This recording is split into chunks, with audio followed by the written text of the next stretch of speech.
그리스도께서 이 땅에 교회를 창설하셨습니다. 그래서 세상의 모든 교회는 주의 교회라고 말합니다. 또는 주의 몸된 교회다 이렇게 표현을 하지요.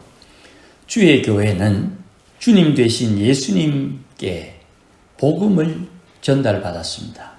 그래서 교회는 복음을 받은 교회, 복음을 간직하는 교회가 됩니다. 교회는 이 복음을 받았기 때문에 복음을 전하는 것이 사명이 됩니다. 그런데 그 과정 속에 한 가지 우리가 종종 놓치는 것이 있습니다. 복음을 전하는 사명을 완수하는 방법도 주님께서 우리에게 지정해 두셨습니다. 복음을 전하는 사명을 완수하기 위해서 주님께서 지정해 두신 방법이 바로 거룩하신 하나님께 예배를 드리는 겁니다. 사람들은 자기가 어떤 일을 할 때에 이 일, 행위에 초점을 맞춥니다. 옛날에 내가 그 일을 했다 아이가 이런 이야기로 자랑하는 분들이 종종 있지요. 그 일을 내가 할 수 있었던 원인이 어디에 있느냐 하면 주님께서 내게 지혜를 주셨기 때문이에요. 그러니까 우리에게 복음을 전하라고 맡기신 그분이 누구냐? 그분에게 예배를 드림으로 내게 주어진 이 복음이 증거되게 되는 하나님이 정하신 방법에 의해서 복음이 전파되는 것이에요. 내가 열심을 내어 복음을 전했다. 그런데 바울이 이야기합니다. 바울이 복음을 전하다가 감옥에 갇히니까 어이구 바울이 이제 복음을 못 전하게 되었네. 이제 내가 열심을 내어 복음을 증거해야 되겠다. 이 아름다운 마음을 바울이 표현하기를 저들은 자기의 열심으로 복음을 증거했다고 평가를 합니다. 우리 잘 들어야 됩니다. 바울이 이야기하기를 누구도 하나님의 성령의 인도함을 받는 사람은 사람들이 평가하지 못한다 그랬어요. 그러니 바울도 다른 사람이 복음을 전하는 그 열심을 평가하는 것을 볼 때 그 바울 좀 이상하다 이런 생각이 자연스럽게 든다 이 말입니다. 그런데 바울이 고린도서에 말하기를 성령의 지혜는 사람의 가장 뛰어난 지혜보다 더 뛰어나다 그랬어요. 우리가 하나님을 믿으나 성령이 나와 함께 하시기 때문에 미천한 내가 하나님의 마음을 이해할 수 있다고 말씀했어요. 그러니 성령을 받은 바울이 자기가 감옥에 갇혔다는 그 이유만으로 열심을 내어서 복음을 증거하려고 하는 그 사람들의 마음이 좀 안 좋은 것임에도 불구하고 바울이 기뻐하는 이유는 이렇든 저렇든 복음이 증거된다는 것에 바울은 기뻐합니다. 그러나 우리는 하나 살필 것이 이것이에요.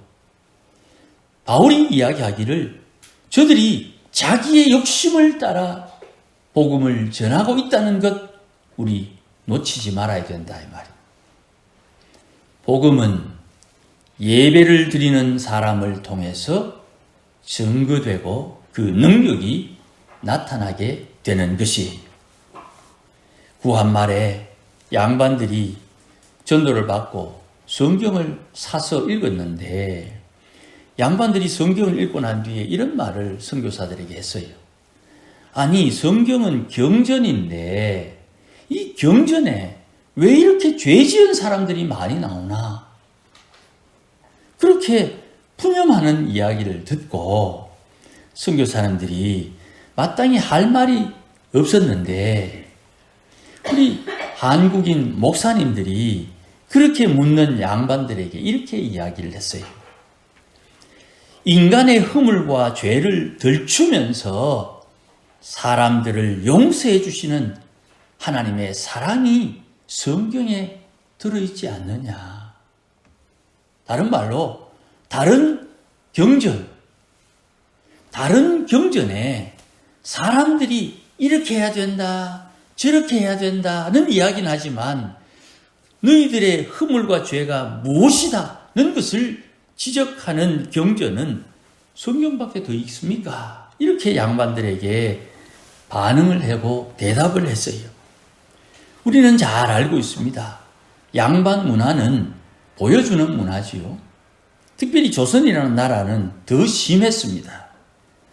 불교를 억압하면서도 성불교의 영향을 굉장히 많이 받았어요. 그러니 양반 가문에서는 자기 가문이 유지되도록 하기 위해서 방법을 선택하는데 관상을 봅니다. 집터를 알아보고 요자리를 알아보고 무당들의 도움을 구했어요.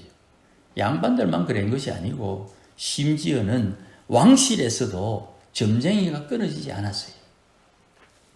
그러니 그들이 아는 거예요.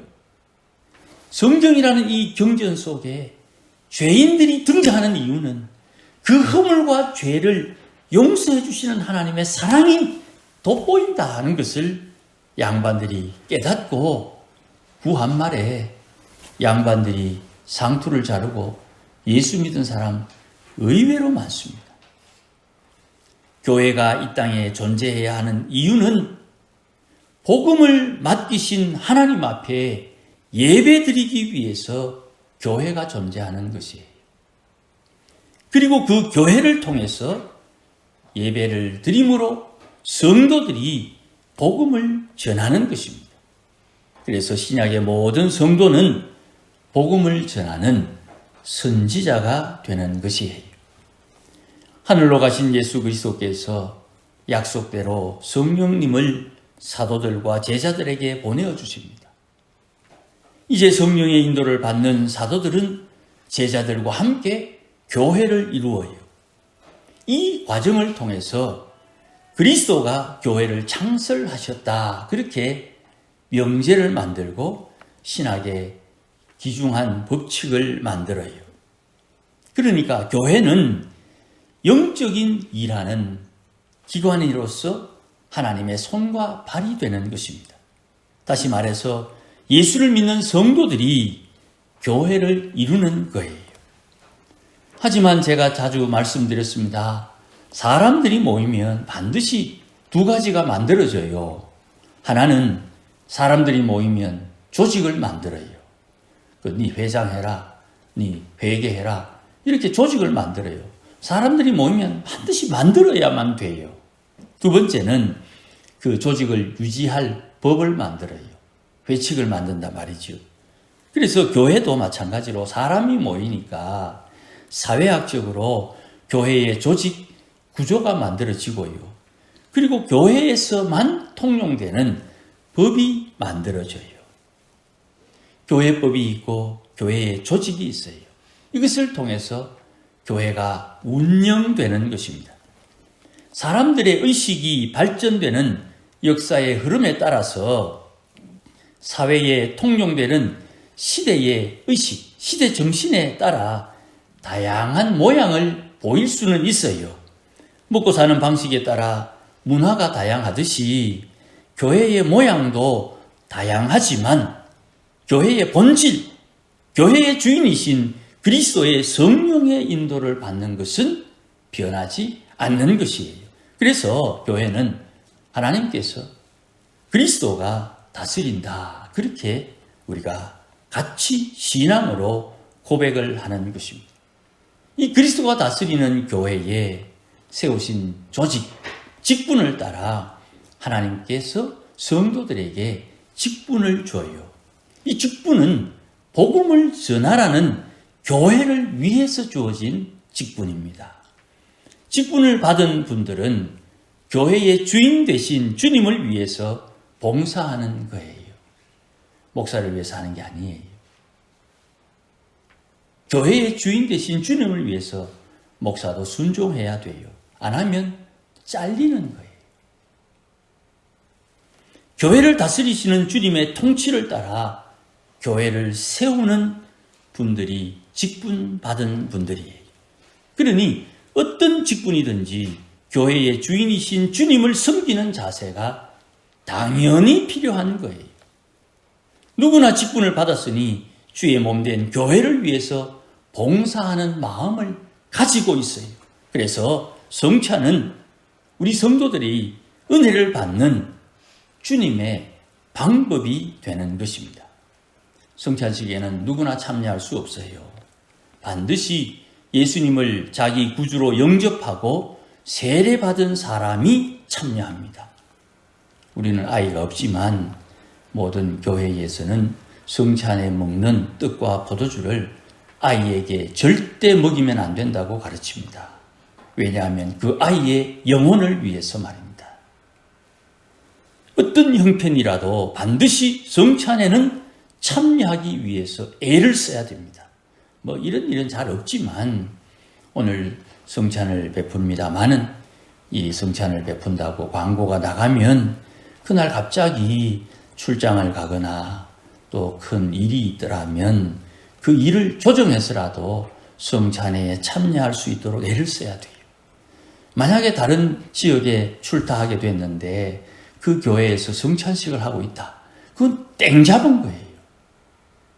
성찬에 참여하고 참여함으로 신앙이 자랍니다.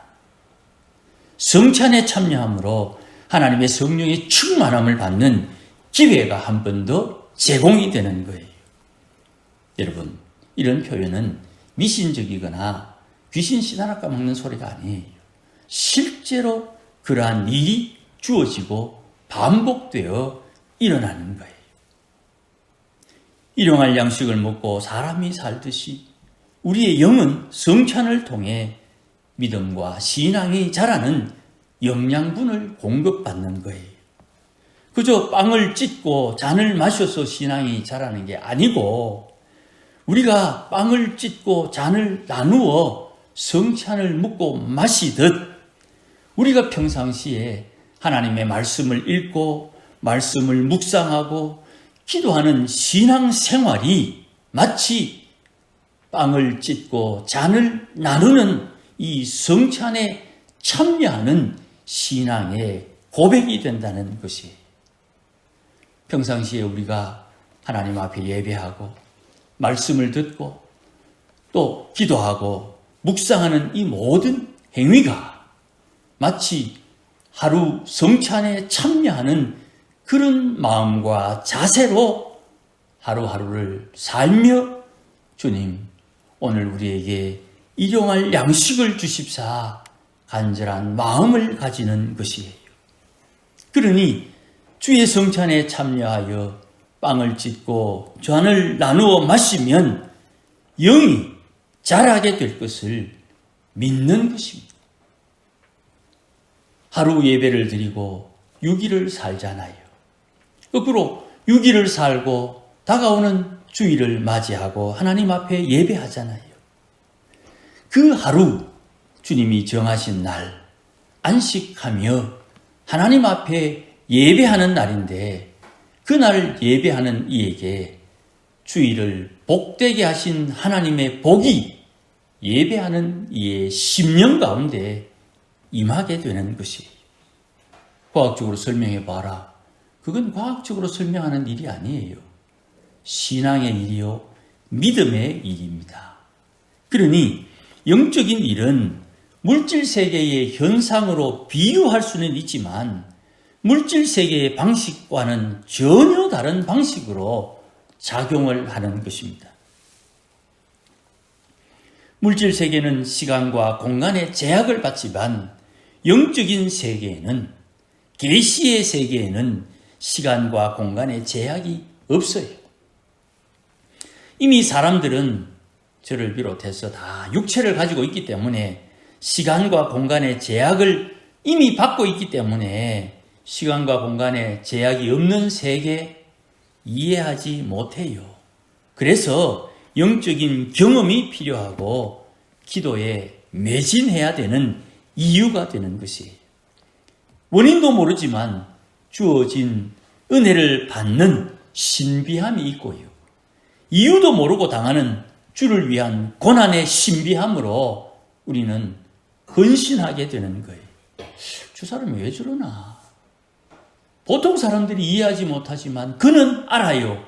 주님이 내가 이 고난을 받기를 원한다는 것을 알기 때문에 다른 사람은 그러면 안 된다 그래도 그는 주님이 나를 부르시니 내가 이 고난에 참여해야 된다고 즐거이 자발적으로 그 고난에 동참하는 것이에요.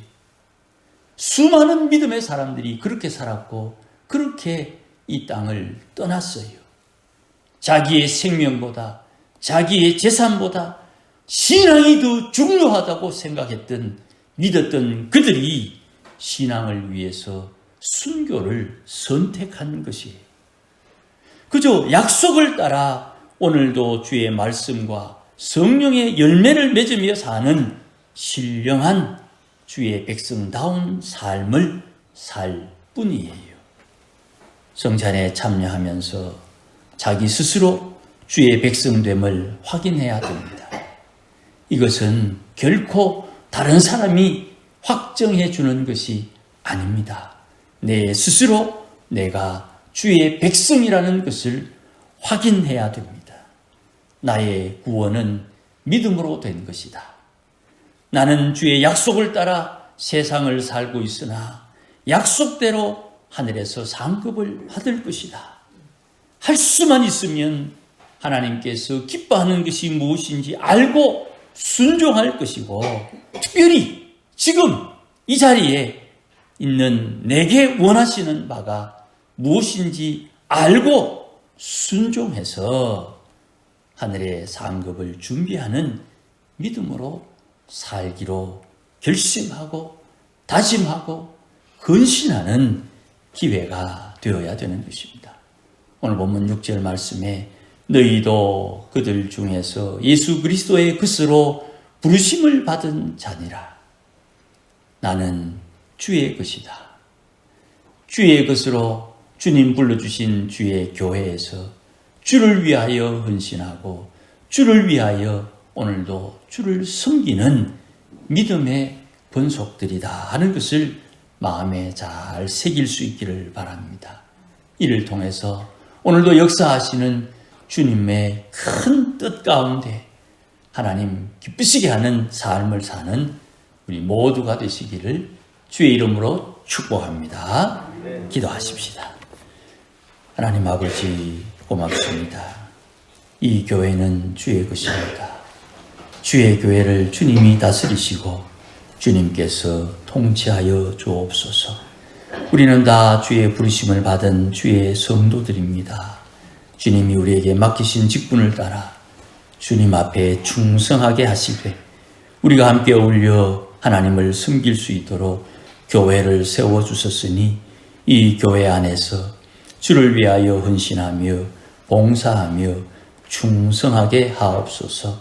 사랑하는 주님, 우리는 그저 주님 인도하시는 바를 따라 순종하고 있을 뿐이지만 이것이 하나님 앞에 약속하신 대로 상급의 이유가 되고 우리 자손들이 받을 하나님의 은혜와 복이 됨을 잘 이해하고 오늘도 우리의 마음 잘 다스려서 주의 성령의 열매를 맺는 마음, 말씀의 열매를 맺는 귀한 마음이 되게 하시고 이 마음 악한 이들에게 빼앗기지 않도록 잘 지키는 능력과 힘도 우리에게 공급하여 주시옵소서. 성찬에 참여하는 주의 백성들 오늘도 십자가 피 묻은 손길로 어루만져 주셔서 치유하시고 온전케 하시고 힘을 다하시며 새 시대를 준비하는 믿음의 권속들이 되게 하옵소서. 예수님의 이름으로 기도하옵나이다. 아멘.